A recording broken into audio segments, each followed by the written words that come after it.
توحید دین اسلام کی بنیاد ہے۔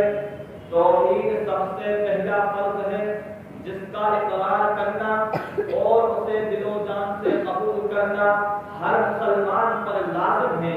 توحید وہ چیز ہے جس کے بغیر کوئی انسان اسلام میں داخل نہیں ہو سکتا۔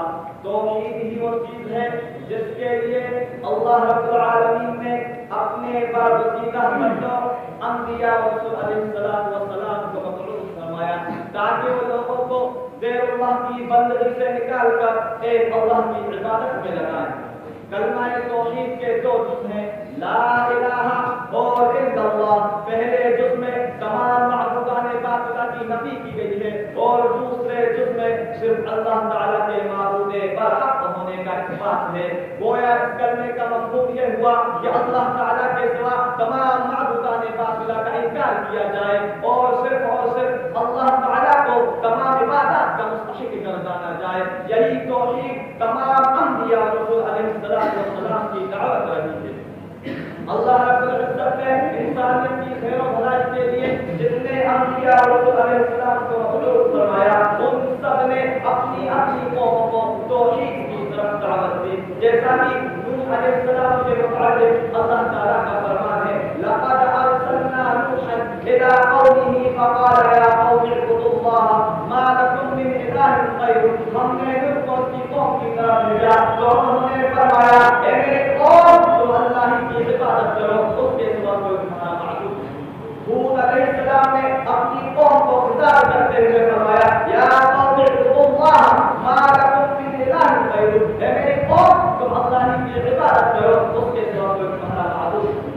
جنگلیا کی دعوت کرنے کے میں نے بطور مثال پیش کیا، ورنہ تمام انبیاء اسی دعوت پر متفق تھے، جیسا کہ اللہ تعالیٰ کا فرمان ہے وَلَقَدْ بَعَثْنَا فِي كُلِّ أُمَّةٍ رَسُولًا أَنِ اعْبُدُوا اللَّهَ وَاجْتَنِبُوا الطَّاغُوتَ۔ اور ہم نے ہر امت کی طرف ایک رسول اس پیغام کے ساتھ مبعوث فرمایا کہ لوگوں اللہ کی عبادت کرو اور غیر اللہ کی عبادت سے بچتے رہو۔ توحید ہر داعی کی دعوت کا نقطۂ آغاز ہے، جیسا کہ نبی کریم صلی اللہ علیہ وسلم نے ارشاد فرمایا انک تأتی قوما من اہل الکتاب فادعوهم الی شہادۃ ان لا الہ الا اللہ وانی رسول اللہ۔ تم اہل کتاب کی قوم کے پاس جا رہے ہو، اس لیے تم انہیں سب سے پہلے اس بات کی طرف دعوت دینا کہ وہ گواہی دیں کہ اللہ کے سوا کوئی معبود برحق نہیں اور یہ کہ میں اللہ کا رسول ہوں۔ سامعین اکرام، توحید اسلام کا پہلا رکن ہے۔ دین اسلام کی بنیاد اس پر ارکان پر قائم ہے، ان میں سے پہلا رکن توحید ہے۔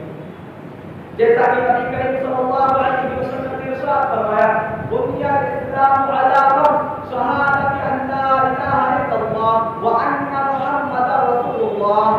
اسلام کی بنیاد 5 چیزوں پر قائم ہے۔ سب سے پہلی چیز اس بات کی گواہی دینا کہ اللہ کے سوا کوئی معبود برحق نہیں اور محمد صلی اللہ علیہ وسلم اللہ کے رسول ہیں۔ توحید کا اقرار کرنے والے شخص کے لیے جنت ہے، جیسا کہ حضرت جابر رضی اللہ عنہ کہتے ہیں کہ ایک شخص رسول اکرم صلی اللہ علیہ وسلم کے پاس آیا اور کہنے لگا تو واجب کرنے والی چیز کون سی ہے؟ تو آپ صلی اللہ علیہ وسلم نے ارشاد فرمایا من مات لا يشرك بالله شيئا دخل الجنة ومن مات يشرك بالله دخل النار۔ جس شخص کی موت اس حالت میں آئی کہ وہ کسی کو اللہ کے ساتھ شریک نہیں ٹھہراتا تھا وہ جنت میں داخل ہوگا، اور جس شخص کی موت اس حالت میں آئی کہ وہ اللہ کے ساتھ شرک